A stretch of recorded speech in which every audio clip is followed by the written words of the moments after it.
Bienvenidos a nuestra ciudad de San Carlos de Bariloche. Celebro la realización y las conclusiones de este tercer Congreso Mundial de Agencias de Noticias. Me congratulo enormemente que nuestra agencia, TELAM, pueda quedar como presidente y en la cabeza de Sergio Fernández Novoa, a quien felicito por la organización, el trabajo y el esmero que ha puesto en esto que nosotros hemos considerado como un punto fundamental, un punto nodal en lo que estamos armando, en lo que pensamos, en lo que creemos en esto de desarrollo hacia el futuro, de preparación de cosas potentes para recuperar el mando, el timón del manejo de la información en las mejores formas, en las mejores condiciones. Yo voy a hacer unas cuantas reflexiones que me puse a garabatear en estos días. Para no olvidarme de nada, no me gusta mucho leer, pero me parecía que si no nos olvidamos de un montón de otras cosas y no tienen por qué coincidir conmigo. Pero sería injusto, deshonesto, si yo no expresara lo que siento cuando hablamos de temas de las características, de la estatura y de la seriedad con que lo han tratado ustedes. Celebro también que en este ámbito hayan elegido para debatir algunos temas centrales que hacen al presente y el futuro de los medios de comunicación. En este marco, como jefe de gabinete de ministros, como cuadro político, como ciudadano argentino, me preocupan fundamentalmente temas como la libertad de expresión y el manejo economicista que se le da a esta idea de un tiempo a esta parte. Porque con esta misma preocupación hemos advertido, no sé si a ustedes les habrá pasado lo mismo, que la libertad de expresión ha perdido en el camino las dos primeras letras de la palabra, ha perdido la E y la X, la ex, para convertirse simplemente en la libertad de presión de los medios concentrados hacia otros sectores de la sociedad. También hemos advertido que lo expresado en nuestro caso está avalado y apalancado por una Sociedad Interamericana de Prensa que ha hecho de su tan mentada defensa de la libertad de prensa una clarísima defensa de la libertad de empresa, al decir de Arturo Jaureche, un pensador nacional y popular argentino. Es imperioso entonces que haga alguna referencia a nuestra situación continental, porque pretendemos ser concretos en las necesidades y objetivos por los cuales luchamos todos los días. Si fuéramos a un ejemplo práctico, veríamos que es a todas luces inconcebible que mientras el presidente de Ecuador, Rafael Correa, estaba literalmente secuestrado y el golpe de Estado iba tomando cuerpo, la CIP mandaba enérgicos comunicados destinados a condenar la violación a la libertad de prensa que implica la obligatoriedad de enlazar a la televisión y la radio privada en la señal de la cadena nacional. Era más importante evitar la cadena nacional, que en todo el mundo se usa sin ningún inconveniente, que la propia vida del presidente. Anoche,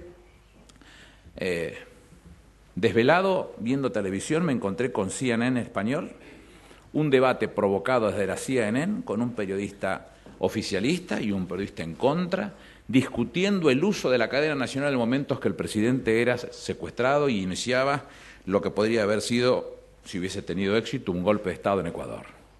Y la verdad que cuando escuchaba al opositor decir que esto sucedía, el uso de la cadena nacional, porque estábamos ante una dictadura, me puse muy preocupado de las cosas que se dicen a veces sin analizar. Es lógico que esto suceda, es natural, es obvio, es claro como el agua. ¿Por qué es claro como el agua? Porque ciertos medios ecuatorianos, y este ejemplo que vi anoche en CNN, aquí en televisión, mostraban con claridad que algunos medios habían participado activamente en el intento de golpe. Primero tergiversando la información, que fue lo que encendió la mecha del conflicto, y luego victimizándose porque el poder político los censuraba. Paralelo a ello, el presidente de la CIP, Alejandro Aguirre, su director del Diario de las Américas de Miami, se refería en esas horas al golpe de Ecuador como la situación de convulsión que atraviesa ese país.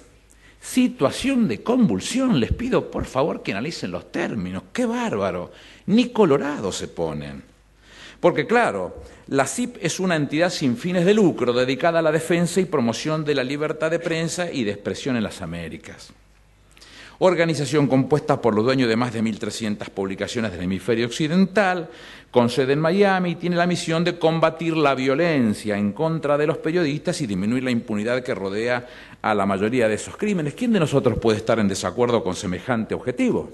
Ninguno de nosotros. Sus directivos se desvelan poniendo el ojo en teóricos atentados sufridos por periodistas en Bolivia o en Ecuador, pero cuando cae asesinado por las fuerzas paramilitares un periodista independiente en Honduras, como sucedió en julio pasado con Gabriel Noriega, reportero de Radio Estelar, la CIP enmudece con la velocidad de un rayo. Esa misma mirada sesgada la utilizan en nuestro país también.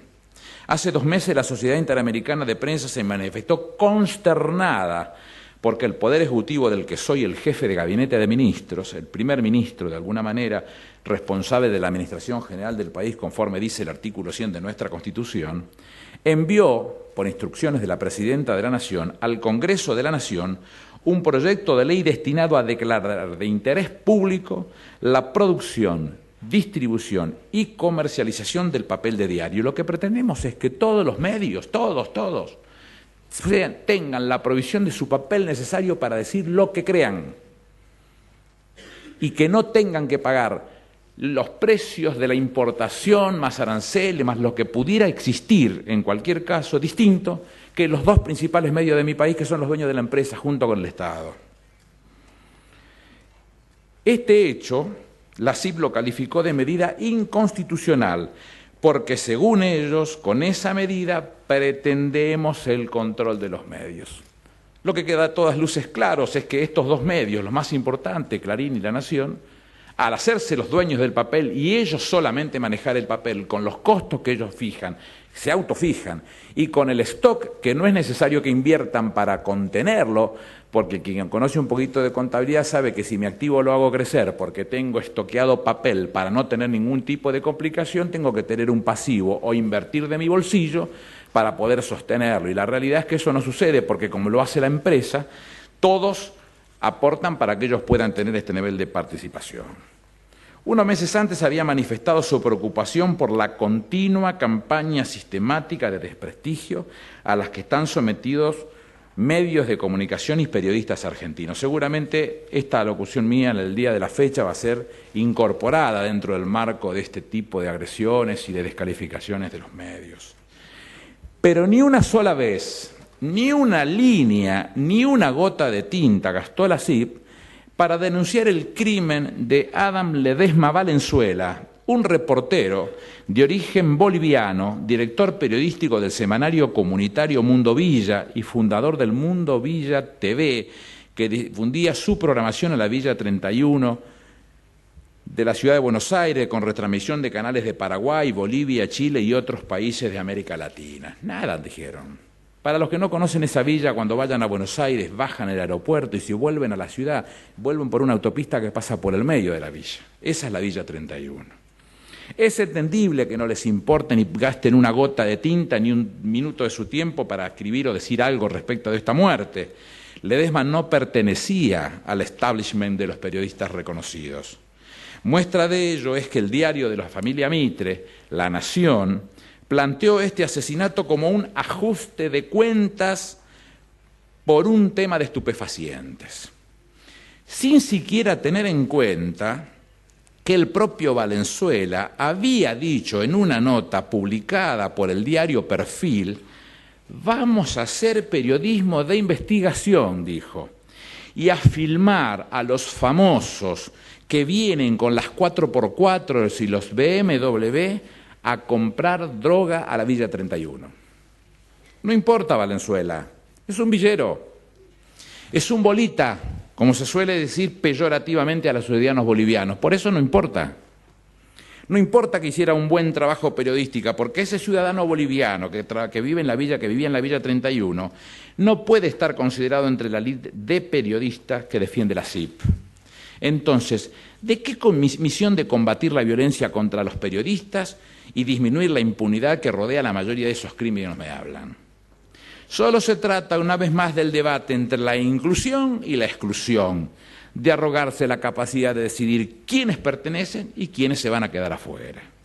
Y no solo pasa en Argentina, le pasa a Evo Morales en Bolivia, a Rafael Correa en Ecuador, le pasa a Lula, que durante su primer periodo de gobierno fue duramente fustigado con denuncias de corrupción que nunca fueron probadas, o con brulotes que lo condenaban por dipsómano, por incapaz, por vago, por un montón de cosas. Luego, La segunda presidencia, la confesión del propio presidente Lula de que se bajaba de las próximas elecciones y la llegada de cierta tranquilidad. Listo, se baja, no es más presidente, se terminaron los conflictos.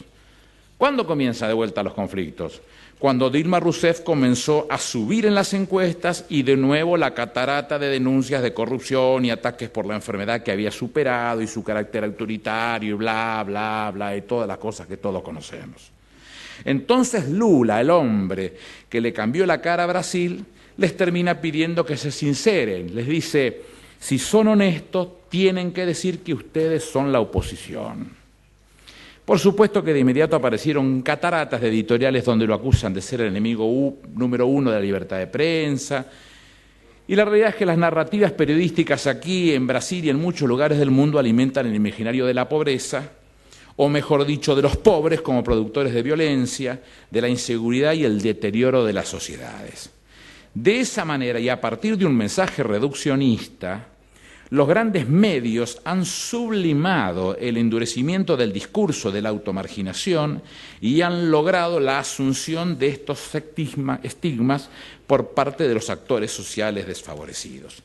Y presidentes como Correa, como Evo Morales, como Lula, como Chávez, como Cristina Fernández de Kirchner, antes pasó con Néstor Kirchner, son enemigos a vencer para que la instalación de ese relato estigmatizante se constituya en domesticador de la sociedad. Esta es una realidad que yo no quería evitarla. El foro amerita que lo que estamos proponiendo, que lo que estamos trabajando, que lo que estamos redefiniendo como estructura, y es un poco lo que Sergio acaba de mencionar como la tarea colectiva, la de todos, la de trabajar fuertemente para reconquistar ese espacio, nos muestre entre una de las cosas que nuestro continente está sosteniendo y soportando estoicamente para llevar adelante los estados democráticos.